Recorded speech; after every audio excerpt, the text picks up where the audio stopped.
Siedzę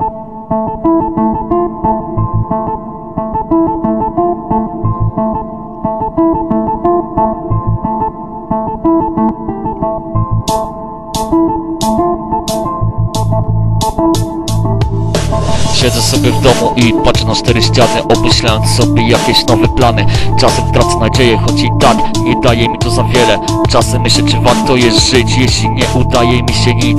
Jak ułamek sekundy przyspieszający czas, tak na liczniku mam więcej lat. Zamykam oczy, znów powietrza brak, znikający jak papieros, tak szybko się palący. To szara rzeczywistość, będąca dniem codzienności, jak tatuaż na ciele, choć i tak nie mam ich za wiele. Czuję bliźniej ból, tak w moim życiu rozminęła łapie znów. Zaledwie miałem 8 lat, wtedy nie wiedziałem, że przejebany dla mnie świat.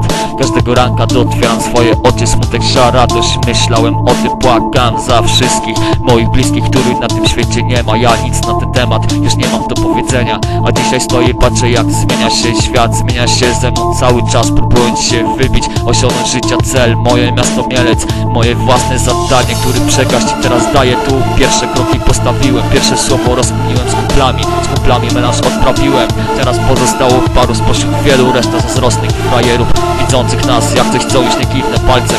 Obiecuję wam, to moja rada, olewam was, choć nie powiem wam, spierdalaj dzień za dniem jak bit za bitem się nakłada. Zielonego z kieszeni wyjmuję, później pozytywnie w głowie wibruje. Ręka czyjeś dupie zajebiście rymuje i podchodzę do baru kamikadze, proszę. Już czuję, że jestem na fazie, jak na razie zielonego stało mi. Nabijam, biorę 3 kolorowy, staje się świat, myśląc ile już mam lat. Każdy mi mówi, na luzie jestem, popatrz na innych. Sztywniaków jest tu więcej, przejmujcie się nimi, bo ja w klimaty się wkręcę. Bo raz się żyje i raz się umiera, więc idź do przodu, a nie patrzcie za siebie. Raz się żyje i rób to co chcesz, ciesz się życiem, bo później obudzisz się. Wiele panienek na oku masz, ale pamiętaj, miłość tylko raz. Ponury jesteś, nie ma żadnej, nie przejmuj się, za niedługo to się stanie. A ja nie stoję w miejscu, idę do przodu dalej, choć życie nie jest łatwe. Niektórzy puszki zbierają, inni pracy szukają. Polska polityka walając cię za bruk, bo nie zapłaciłeś za mieszkanie znów.